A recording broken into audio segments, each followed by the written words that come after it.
बदकिस्मती हमारी सोसाइटी में ज्यादा जो बोलते हैं ना वो खुद उन पर अमल नहीं करते हैं। कश्मीर में आप सारे डिस्ट्रिक्ट्स उठा करके लीजिए, उसके बाद बड़गाम का नाम लीजिए, बड़गाम सबसे पीछे है। जो मतलब कि जो चाहे डीसी हो, तहसीलदार हो, कोई भी अफसर हो, जो कहीं काम नहीं करता है ना उसको बड़गाम भेजो, क्योंकि बड़गाम में वो सेट है। There is public administration which are quite in demand, but the issue is in NEP students get a choice, they can opt to any college. अगर आप देखेंगे कि रिसेंटली जो है एक नई एजुकेशनल पॉलिसी जो है इम्प्लीमेंट की गई है NEP 2020। इस एजुकेशनल पॉलिसी में ये मैं इसको कहता हूँ कि एक रिसर्च पेपर है, ये सारे मसलों का इसमें हल ढूंढा गया है। बायोकेमिस्ट्री देखो आजकल बहुत जरूरी है, बायोकेमिस्ट्री माइक्रोबायोलॉजी सब्जेक्ट बहुत जरूरी है, लेकिन ये इन लोगों ने हमें पीछे रख दिया। बोलो कि जाओ इस्लामिया कॉलेज श्रीनगर जाओ, उधर अमर सिंह कॉलेज, क्यों जाएंगे? ये तो कौन सी सेंचुरी है? आदाब नाज़रीन, खैर मकदम है आप सभी का हमारे प्रोग्राम रूबरू में। मैं हूं प्रोग्राम की होस्ट फिजा नजीर। नाज़रीन, जैसा कि आप जानते हैं हमारे प्रोग्राम का मकसद लोगों की आराइयों पर काम करना है, उन्हें आला हुक्काम तक पहुंचाना है ताकि सरकार जाग जाए और लोगों के मसले हल हो और उनकी जिंदगी को बेहतर बनाया जाए। इसी हवाले से आज हमारी टीम ने दौरा किया है जिला बड़गाम का। ये एक ऐसी जगह है जो अपनी तहजीब, जमीन से जुड़ी हुई रिवायतों और अपने लोगों की मेहनत के जज्बे से जानी जाती है। जिला बड़गाम की ये खूबी है कि कोई भी सयाह कश्मीर आने से पहले जिला बड़गाम का नाम जरूर ही लेता है, क्योंकि कश्मीर वैली का जो एयरपोर्ट है वो जिला बड़गाम में ही लोकेटेड है। तो आइए यहाँ के लोगों से रूबरू होकर जानते हैं इनके ख्यालात। नाज़रीन, जैसा कि आप जानते हैं इस वक्त हम जिला बड़गाम के एक डिग्री कॉलेज में मौजूद है, तो किसी और टॉपिक पे बात करने से पहले हमारे लिए जरूरी बनता है कि हम एजुकेशन सेक्टर पे बात करें। तो जानने की कोशिश करूंगी बड़गाम के लोगों से कि यहाँ का एजुकेशन सेक्टर कैसा है और क्या कुछ करने की जरूरत है ताकि हम यहाँ के एजुकेशन सेक्टर को और बूस्ट दें। बात हो गई है एजुकेशन डिपार्टमेंट की। मैं डिस्ट्रिक्ट बड़गाम के ज़िला बीरवा का रहने वाला हूँ। डिस्ट्रिक्ट मेरा बड़गाम आता है। मैं कहूँगा कि पिछले कई सालों से, जैसे कि 5 साल या 10 साल से, तो एजुकेशन के हिसाब से डिस्ट्रिक्ट बड़गाम, जहाँ पे मैं गांव का या अपने गांव का लालपोरा हो या वर्डवन हो, नंबर 1 माना जाता है। मगर सियासी तौर से मैं देखूं कि हम वक्तन फ़वक्तन हर वक्त आपकी वसादत से मैं ये कहना चाहता हूँ कि हमको बहुत पीछे रखा गया है। कशर पे वो कि तथ नज़रअंदाज कर हर वक्तन नज़रअंदाज कर एजुकेशन रिलेटेड। नत वो एजुकेशन नंबर 1 डिस्ट्रिक्ट बड़गामस मज, बाकी साउथ मज वो या नॉर्थ डिस्ट्रिक्ट बड़गाम वनकिस नंबर 1 एजुकेशन वन ताकि ये वन कि एजुकेशन रिलेटेड डिग्री कॉलेज मज वुचान कि डिस्ट्रिक्ट बड़गाम वाहिद सह डिग्री कॉलेज यत यपर इलाक यूता बोड़ डिस्ट्रिक्ट यीत्या इलाक अंद पक, मगर एज दस्तियाब वुच बह चीज तम मिलान कहें।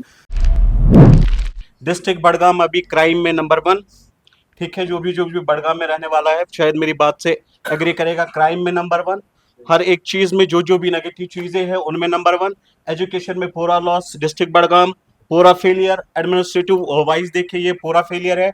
यहाँ का इंफ्रास्ट्रक्चर देखिए आप, पूरा फेल है। यहाँ की सरकारें जो रही है पूरी फेल रही है। सबसे बड़ा जो इस्तेसाल हुआ है वो यहाँ के नौजवान के साथ हुआ है। जो यहाँ पे हमारे नौजवान बैठे हैं उनको भी ये समझ आ रहा होगा कि हम कितने पीछे हैं। कश्मीर में आप सारे डिस्ट्रिक्ट्स उठा करके लीजिए, उसके बाद बड़गाम का नाम लीजिए, बड़गाम सबसे पीछे है। ये बड़गाम अभी मिर्जापुर जैसे बन चुका है। जिस तरीके से इंडिया में मिर्जापुर क्राइम रेट पे सबसे आगे था, उसी तरीके से हमारा बड़गाम बन चुका है। ड्रग अब्यूज की बात की जाए, यहाँ पे मर्डर की बात की जाए, यहाँ पे बाकी सारे अनासिर की बात की जाए, तो डिस्ट्रिक्ट बड़गाम में इन चीजों में अचीवमेंट हासिल की है। तो क्या वजह है कि डिस्ट्रिक्ट बड़गाम, आपने कहा हर एक नेगेटिव चीज में आ गया, तो क्यों यहाँ पॉजिटिव चीज क्यों कोई नहीं है? अभी भाई साहब कह रहे थे कि यहाँ पे हमारा एक गाँव है वो इतना पढ़ा लिखा है। ऐसे पढ़े लिखे नौजवानों के बाद भी अगर आप देखें तो हर एक जो वो हम कहते हैं नेगेटिव एलिमेंट है वो बड़गाम में ही है। यहाँ पे देखिए, यहाँ ये क्या बोलते हैं, ये जो डिस्ट्रिक्ट है, ये बेचारों लाचारों यारों मददगार यहाँ पे ना इनका कोई यार है ना इनका कोई मददगार है। अभी जो सरकार भी चुनी थी, अभी जिनको हमें चुना था, वो भी इस डिस्ट्रिक्ट को छोड़ करके चले गए। अब हमारा ना कोई यार है ना वो लोग हैं जिन पे हम रिलाई कर सकते हैं। अब आप नौजवानों की बात की जाए, ना इनके रोजगार के कोई मसले सुन रहा है, ना इनकी कोई बात सुन रहा है। अगर जा रहे हैं या तो वो गलत चीज की ओर जा रहे हैं। हमारी यहाँ पे जो बॉयज हायर सेकेंडरी है, नीचे हमसे थोड़ी सी दूर में है वो। तो जब वहाँ पे सुबह बच्चे आते हैं ना, तो टीचर्स को भी पता नहीं चलता है कि कितने बच्चे आए हैं और कहाँ गए। असेंबली में होते हैं 220, फिर जब छुट्टी होती है 20-30 निकलते हैं वहाँ से। और टीचर्स को भी पता नहीं होता है कि वो कहाँ पे दिन भर उन लोगों ने क्या किया है। जो अता साहब ने भी बोला ये बात, तो जो ड्रग्स सबसे ज़्यादा बड़गाम में है, मर्डर सबसे ज़्यादा बड़गाम में है, जो भी कुछ है सबसे ज़्यादा बड़गाम में है। सर बड़गाम में एक ANMT कॉलेज है, 2012 से फंक्शनल है, लेकिन उसमें स्टूडेंट कितने होते हैं? 2, 4, 6। हर साल 6-6, 8-8 की वैकेंसी होती है। उसमें क्या एजुकेशन देंगे वो अब उन लोगों ने यहाँ से डिप्टी CMO को शिफ्ट करके उस बिल्डिंग में डाल दिया, क्योंकि लोगों को पता चले कि इस बिल्डिंग में भीड़ है, बाकी कुछ नहीं है। और ये ले लो हमारे कॉलेज, जो खान साहब में आप देखो कितनी मान लो कि सब्जेक्ट्स है वहाँ पे, उससे कम इस कॉलेज में होंगे। आप किसी भी कॉलेज में जाके उसको कंपेरिजन कीजिए इस कॉलेज से, उसमें फंक्शंस इससे ज़्यादा होगी, उस कॉलेज में सबसे कम फंक्शन होगी। अब देखो सब्जेक्ट्स, कोई भी सब्जेक्ट, लैब का देखो या एनवायरमेंटल साइंस का देखो, किसी भी चीज़ का देखो, यहाँ पे नहीं होगा। जो कॉमन सब्जेक्ट है मान लो कि जो बाहर भी मिलते हैं, रोड पे मिलते हैं, वो इस कॉलेज को थोप दिए गए हैं, क्योंकि बच्चों को मुतासर करते हैं कि आप ये सब्जेक्ट ले लो, अगर नहीं लेना है किसी और कॉलेज में जाओ। क्या होता है, वो श्रीनगर जाता है, फिर अमर सिंह कॉलेज, वहाँ पे बोलते हैं डिस्ट्रिक्ट बड़गाम को एडमिशन ही नहीं है। इतने पीछे है हमें कि हम तो अभी दकानुस के जमाने में चले गए वापस। किसी भी चीज की सर आपसे मैं ये जानना चाहूंगी कि जिला जो बड़गाम है वो श्रीनगर से बहुत ही कम डिस्टेंस पे है, तो क्या वजह है कि इतना पीछे है, इतना नजदीक होने के बाद भी श्रीनगर से काफी सारे बच्चे यहाँ से माइग्रेट करके श्रीनगर जाते हैं अपनी तालीम को पूरा करने के लिए? यहाँ पे कौन सी ऐसी कमियां हैं और क्या करने की जरूरत है आपको as the citizen of this country और यहाँ के एडमिनिस्ट्रेशन को? क्योंकि जो मान लो डिस्ट्रिक्ट एडमिनिस्ट्रेशन में जो भी अफसर कहीं नहीं लगता है ना, उसको बड़गाम में रखो। जो मान लो कि जो चाहे DCO, तहसीलदार हो, कोई भी अफसर हो, जो कहीं काम नहीं करता है ना, उसको बड़गाम भेजो, क्योंकि बड़गाम में वो सेट है। बड़गाम के लोगों के लिए वो 100% सेट है। जिस डिस्ट्रिक्ट अफसर को काम नहीं करना है, किसी भी जगह पे काम नहीं करना है, उसको बड़गाम भेज दो, क्योंकि बड़गाम के लोगों को काम नहीं चाहिए। क्योंकि यहाँ के जो बड़गाम के मसले हैं ना, वो पॉलिटिकल मेन्यू मान लो कि वो तो किसी भी चीज में उन लोगों ने डाले ही नहीं, क्योंकि बड़गाम डिस्ट्रिक्ट है ही नहीं, वरना बड़गाम सबसे पुराना डिस्ट्रिक्ट है और श्रीनगर से 16-17 किलोमीटर की दूरी पे है।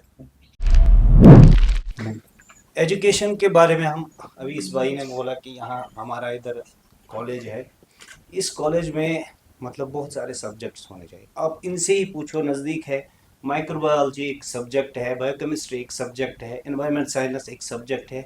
आप इनसे पूछो क्या उसके बारे में आपको इल्मियात है? इतने बैकवर्ड है हम। यहाँ उधर पाटवाव में हमने यूनिवर्सिटी का इनकाद किया है, लेकिन वो ओनली ऑन पेपर्स, बाकी कुछ नहीं है। अब हमारे जो हायर सेकेंडरी है, जितने भी ये स्कूल्स है, उनमें जितनी फैसिलिटी होनी चाहिए वो बिल्कुल नहीं है, क्योंकि ये जो डिस्ट्रिक्ट है इसको पीछे धकेल दिया है। सिर्फ हमें यही बोलते हैं कि आपका यहाँ बहुत बड़ा रेलवे स्टेशन है, आपका बहुत बड़ा एयरपोर्ट है, बाकी हमारे पास कुछ नहीं है। हेल्थ सेक्टर ले लो, एजुकेशन सेक्टर ले लो, सारे के सारे में हम फेल हैं। जैसे इस भाई ने बोला कि जो भी कहीं पे काम नहीं करता, जो जिनका प्रोबेशनरी पीरियड होता है कि काम करने का, जो भी एडमिनिस्ट्रेटर हो, वो सबसे पहले कहाँ आते हैं? बड़गाम डिस्ट्रिक्ट में, क्योंकि वो सीखता है। हम लोग मेरे ख्याल में डिस्ट्रिक्ट का जो मतलब इनकाद हुआ है वो 1979 में हुआ है। तब से ये लोग सिर्फ ये नहीं सोचते हैं कि जो वहाँ काम नहीं करेगा बड़गाम में कैसे काम करेगा, क्योंकि इसको गवर्नमेंट जो उनको पता है कि ये लोग सोए हुए हैं, चलो भेज दो इसको बड़गाम, चलो भेज दो, सीखने के लिए हमें ये भेजते हैं। बस सिर्फ हमारा ही डिस्ट्रिक्ट इनको लग रहा है कि बस सीखने के लिए, इनको श्रीनगर है, इतने सारे डिस्ट्रिक्ट्स हैं, उधर भेज दो।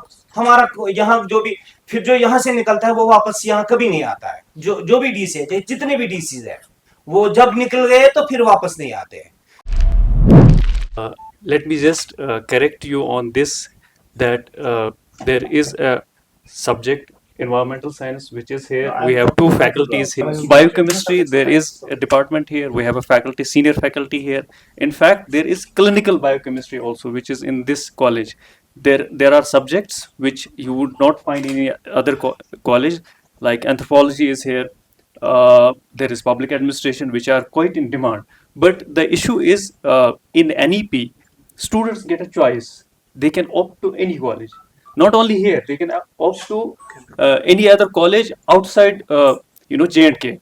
And students from outside J&K, they can opt for any other college inside here. मतलब NEP में ये चॉइस दिया गया है, या CUET है जो है, इसमें ये चॉइस होती है स्टूडेंट्स के पास कि ये किसी भी कॉलेज के लिए ऑप्ट कर सकते हैं।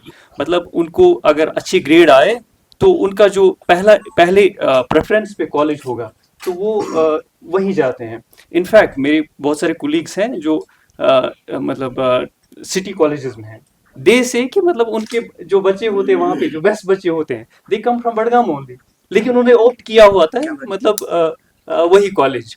तो उसमें मतलब कॉलेज का एज सच वो मतलब we lose the best talent in that way, लेकिन क्योंकि सिस्टम इन प्लेस वैसा ही है तो but still then we get मतलब the best of students, the best of talent जो यहाँ पढ़ना चाहते हैं। In fact from other places also they come here. Budgam is a very cosmopolitan district that way, मतलब हर एक एरिया से आपको स्टूडेंट्स भी मिलेंगे, फैकल्टी भी मिलेगी और आई थिंक ऑफिसर्स भी मिलेंगे। अब मैं बाकी डिपार्टमेंट्स पे कुछ मे बी टिप्पणी नहीं करना चाहूँगा, but at least the faculty composition in this college, I think you can find faculty from all places, from all districts of the college, from all districts of the J&K, from all districts of Kashmir here. So there's a very rich enriched faculty. थोड़ा ये है कि NEP से या CUET से थोड़ा सा ये हुआ है कि students get better preferences, so they shift to city colleges. अगर आप देखेंगे कि रिसेंटली जो है एक नई एजुकेशनल पॉलिसी जो है इम्प्लीमेंट की गई है NEP 2020। इस एजुकेशनल पॉलिसी में ये मैं इसको कहता हूँ कि एक रिसर्च पेपर है। ये सारे मसलों का इसमें हल ढूंढा गया है। जब मैंने अपनी तरफ से जितना मुझे अल्लाह ताला ने जितना मेरा परसेप्शन है, जितना जहन दिया है, तो मैंने जब इस पॉलिसी को पढ़ने की कोशिश की, मैं देखूं कि क्योंकि बहस एक stakeholder, because it is ultimately the teachers, the principals, headmasters who are suppose to implement it. तो जब मैंने कोशिश की समझने की, मैंने देखा कि ये एक एजुकेशनल पॉलिसी नहीं है बल्कि एक रिसर्च डॉक्यूमेंट है, जिसमें जिन लोगों ने भी इस पर काम किया है उन्होंने असल में ग्राउंड लेवल पर कोशिश की है देखने की कि हमारे एजुकेशनल स्ट्रक्चर में जो हमारा सेटअप है इसमें कहाँ कहाँ खामियां हैं। उसी चीज़ को लेकर मैं एक चीज़ की यहाँ पर वजाहत करना चाहता हूँ। क्लस्टर सिस्टम, इसमें एक सिस्टम जो है इसमें एक इन्होंने प्रपोज किया है। तो क्लस्टर सिस्टम में मैं बताना चाहता हूँ कि कितना जो है हमारे कितने मसले हल हो रहे हैं। मैं अपने स्कूल की तरफ से आपको मिसाल देना चाहता हूँ, और यही सेटअप अब आप पूरे जम्मू कश्मीर यूनियन टेरिटरी में देखेंगे और थ्रू आउट इंडिया आप देखेंगे। जैसे PM Shri boys higher secondary school Humama जो मेरा स्कूल है, कुछ महीने ही हुए हैं मुझे यहाँ आकर। मैं खाली हुमामा हायर सेकेंडरी स्कूल का प्रिंसिपल नहीं रहा, मेरे आगे पीछे लगभग 5 से 10 किलोमीटर के आसपास जितने भी मेरे स्कूल हैं, it includes all the government schools, primary schools, middle schools, high schools, even private schools. आप यकीन कीजिए 4-5 महीनों के अंदर ही मैंने इन सारे स्कूलों में मैं कम से कम 2-3 बार चला गया, और मैंने वहाँ कोशिश की देखने की कि वहाँ क्या क्या मसले हैं और हम किस तरह से उनको इसमें मदद कर सकते हैं। It is just a hand holding, ऐसा नहीं है कि एक ऑफिसर के तौर पर आपको वहाँ जाना है। मुझे कोशिश करनी है उनके मसले क्या है, और एक बहसते बड़े भाई के जो मुझे समझ आता है कि मैं जहाँ उनको मदद कर सकता हूँ तो वो वैसा मेरा काम है। अब आप देख लीजिए, मैं इस क्लस्टर सिस्टम को समझाना चाहता हूँ ताकि आपके जहन में भी ये बात पहुँच जाए कि गवर्नमेंट सेक्टर में गवर्नमेंट और जो ये पॉलिसी मेकर्स होते हैं ये कितना कोशिश कर रहे हैं कि इस एजुकेशनल सेटअप को इसको आगे लेने के लिए। PM Shri boys higher secondary school Humama जो है ये हमारा क्लस्टर स्कूल है, बड़ा एक स्कूल मान लीजिए आप, ये हेड स्कूल मान लीजिए। क्योंकि सबसे बड़ी चीज़ जो इम्पोर्टेंट जो चीज़ है स्कूल में आप देखते हैं, जैसे अभी आपने कहा कि एक हायर सेकेंडरी की आपने बात की कि वहाँ जब बच्चे आते हैं कितने आए कितने गए, तो ये भी पता नहीं चल रहा है। अब अंदाजा कीजिए एक हायर सेकेंडरी स्कूल जो है अपने इलाके में आप उसको क्लस्टर स्कूल बनाया गया है। इसमें आपके आगे पीछे 5 से 10 किलोमीटर के इर्द गिर्द जो जितने भी स्कूल है वो इसमें जो है वो इसका हिस्सा बन गए। अभी तक आप समझ लीजिए जो मेरा स्कूल था वो मेरा स्कूल है। अब ये अगर मेरा मोहनपुरा में स्कूल है, मेरे नारकरा में स्कूल है, बटहार में स्कूल है, गोगो में स्कूल है, अब ये स्कूल इंडिविजुअल स्कूल तो है मगर हम अब एक फैमिली बन गए। सिर्फ इन्होंने हमें ये रखा है कि अब यहाँ नीचे हॉस्पिटल है, अगर मामूली सी दांत की दर्द भी होगी शाम के टाइम में 5 बजे वो उनको रेफर करते हैं, जाओ SMH जाओ उधर JVC जाओ, सोहरा जाओ। ये कौन सी बात है? चाहे कोई प्रेग्नेंट लेडी हो उसको भी रेफर करते हैं। फिर यहाँ क्या है? ये सिर्फ सोते हैं, इनका पूछने वाला कोई नहीं है। इनका जो एडमिनिस्ट्रेशन है वो लैक ऑफ, यहाँ जो डिस्ट्रिक्ट है सिर्फ ये है कि यहाँ लैक ऑफ एडमिनिस्ट्रेशन है और कुछ नहीं है। बाकी हम लोग, हमारे पास भी 2 आंखें हैं, पाँव हैं, पढ़े लिखे हैं। हाँ बेशक हमारे एजुकेशन कम है, क्योंकि जैसे कि कॉलेज यहाँ से ये बड़गाम जो है सेंटर में पड़ता है, हमारा यहाँ कोई ITA कॉलेज नहीं है। कहाँ है वो? चार शरीफ लेगा, वो भी हमारे हैं लेकिन दूर पड़ता है ना। गवर्नमेंट को, एडमिनिस्ट्रेशन को सोचना चाहिए कि हमें ये सब लोगों की सहूलियत होनी चाहिए। जहां भी हम इसका मतलब पॉइंट फिक्स करेंगे तो वो हम रख देंगे। बायोकेमिस्ट्री देखो आजकल बहुत जरूरी है, बायोकेमिस्ट्री माइक्रोबायोलॉजी सब्जेक्ट बहुत जरूरी है, लेकिन ये इन लोगों ने हमें पीछे रख दिया। बोलो कि जाओ इस्लामिया कॉलेज श्रीनगर जाओ, उधर अमर सिंह कॉलेज में क्यों जाएंगे? ये तो कौन सी सेंचुरी है? इसमें क्या है कि क्लस्टर सिस्टम में हम मेरे स्कूल से और मेरे आगे पीछे जितने भी स्कूल है वहां से हमने सीनियर स्टाफ मेंबर्स को लेकर मॉनिटरिंग जो है सेल्स बनाई है। ये जो मॉनिटरिंग टीम्स है ये फिर स्कूलों में जाते हैं। इसका मतलब है कि जब से ये समझ लीजिए मार्च से स्कूल खुले हैं, हर महीने जो है मैं पर्सनली कम से कम 2-2, 3-3 बार चला गया स्कूलों में, क्योंकि मैंने कहा मैं ग्राउंड रियलिटी देखूं। पहले मेरे आगे पीछे कितने स्कूल, मैं उनको देखूं, उनको जांचो, उसके बाद अब इट्स नॉट पॉसिबल कि मैं हर स्कूल में पहुंचूं।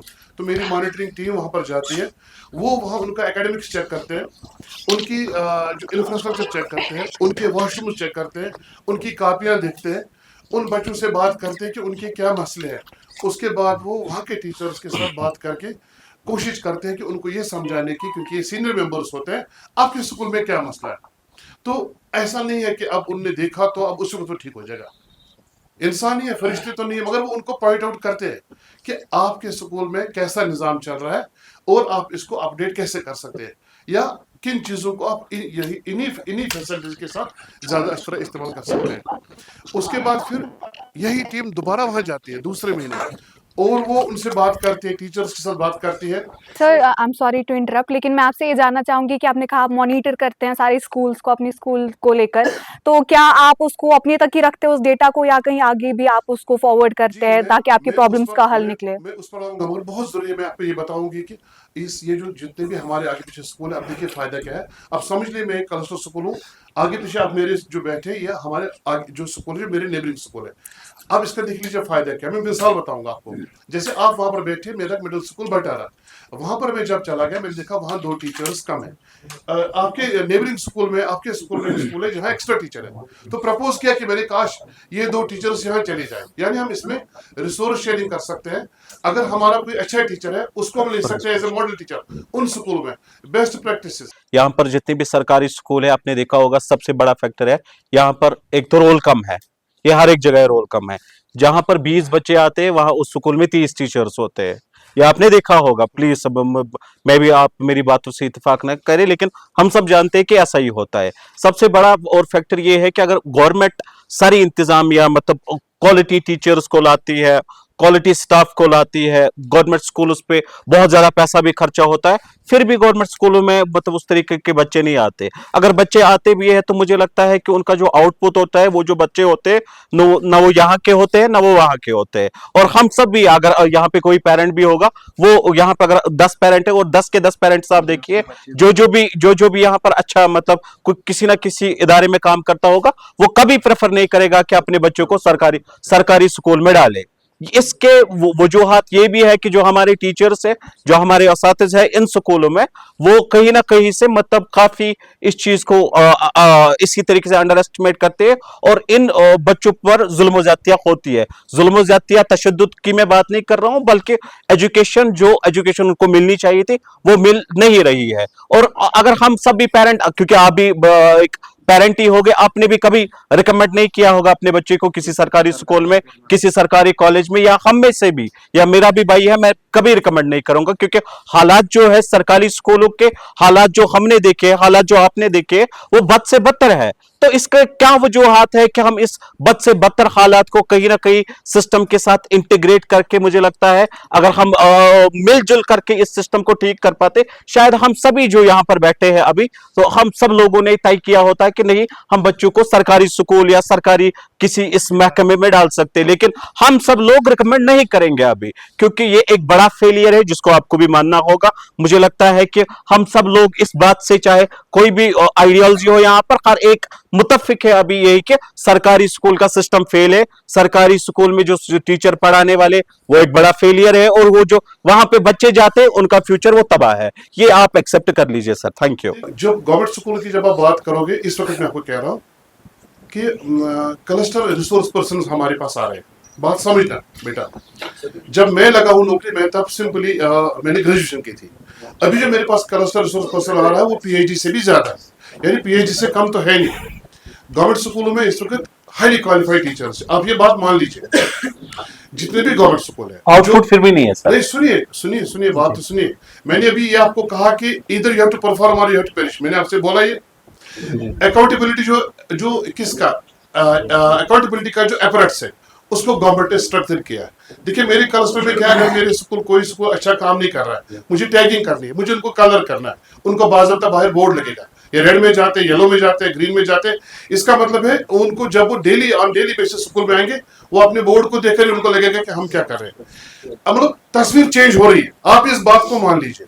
अगर आप ये कहते हैं कि गवर्नमेंट स्कूल में कुछ नहीं हो रहा, मैं आपको मिसाल देता हूँ। अभी जो मेरा स्कूल है, इट इज ऑलमोस्ट 700 रोल मेरे government school, higher secondary school Humama में। मेरी बात समझिएगा, क्या डेवलपमेंट इंफ्रास्ट्रक्चर की हो रही है? 2 बड़ी बिल्डिंग्स वहां पर अभी बनी है। मैं नहीं कहता हूँ हर जगह ऐसा हो रहा है, बट डेवलपमेंट जो है ये एक एवोल्यूशनरी प्रोसेस होता है, ये रातों रात नहीं हो सकती है। कहने का मतलब है गवर्नमेंट कोशिश कर रही है। 2 बिल्डिंग्स इंशाल्लाह ताला सुनेंगे आप 1 महीने के अंदर अंदर मेरे स्कूल को मिलने वाली है। अब देखिए मेरे स्कूल में भी अभी जगह की कमी है, बट मैं शुड आई सरेंडर? नहीं, व्हाटएवर अवेलेबल रिसोर्स है मुझे यूटिलाइज करना है। मतलब ऐसा नहीं है कि जो गवर्नमेंट टीचर्स है वो अभी काम नहीं कर रहे हैं। मैं आपको ये कह रहा हूँ कि अकाउंटेबिलिटी इतनी बढ़ गई है कि उनको जवाबदेही इतनी मजबूत की गई है, उनको काम करना ही करना पड़ेगा, और चेंजेस आ रही। अगर आप ये कहते हैं कि अब गवर्नमेंट स्कूल में अभी भी वैसे हालात है, मैं एग्री नहीं करूंगा। हाँ, आपने एक चीज कहा, मैं मिसाल आपको कहना चाहता हूँ। अनंतनाग में जब मैं था, 6 हायर सेकेंडरी स्कूल मेरे पास थे। बात सुनिएगा प्लीज। क्या क्योंकि बहुत हमारी बदकिस्मती, हमारी सोसाइटी में ज्यादा जो बोलते हैं ना वो खुद उन पर अमल नहीं करते हैं। मैंने अपने हाथों से एक इंसान की इंक्रीमेंट रुकाई है, एंड ही वाज एचओआई। एचओआई का मतलब होता है जो किसी हायर सेकेंडरी में एज ए प्रिंसिपल काम कर रहा है, रिजल्ट नहीं था। शांगा जोन की बात कर रहा हूँ, मैंने रुकाया, मैंने इंक्रीमेंट नहीं रिलीज किया जब तक कि उसने इंप्रूवमेंट नहीं लाई। मुझे बोला है मुझे यहाँ एक तो एडमिनिस्ट्रेशन भी चलने आनी पड़ती है, मुझे क्लास भी लेने में, तो वो हर एक को करना ही है, दैट्स योर जॉब। बट अगर आपका रिजल्ट अच्छा नहीं है तो आप इनके लिए आप बाकियों को क्या मैसेज दे रहे हैं? जब तक उसने इंप्रूव नहीं किया तब तक, यानी पूरे अगर 500-800 टीचर मेरे पास थे, एक बंदे की सीनियर मोस्ट उस इलाके का मैंने बंद की पूरे साल का इंप्रूवमेंट, जब तक इंप्रूवमेंट नहीं हुई। कहने का गर्ज ये है कि आप सही बातें बोलते हैं कि बहुत जगहों पर मसले है, मैं ये नहीं बोलूंगा, मगर यकीन कीजिए मेरा बहुत रेवोल्यूशनरी स्टेप्स गवर्नमेंट ने लिए हैं, और गवर्नमेंट स्कूलों की जो है तकदीर और तस्वीर बदल रही है। नाज़रीन, हमारे प्रोग्राम का वक्त यहीं पर इख्तिताम को पहुंचता है। अगर आप भी चाहते हैं अपने इलाके के मसलो मसाइल हमारे प्रोग्राम में शमूल करना, तो दिए गए साइट्स पर हमें राब्ता करें। तब तक के लिए दीजिए हमारी टीम को इजाजत। अल्लाह हाफिज।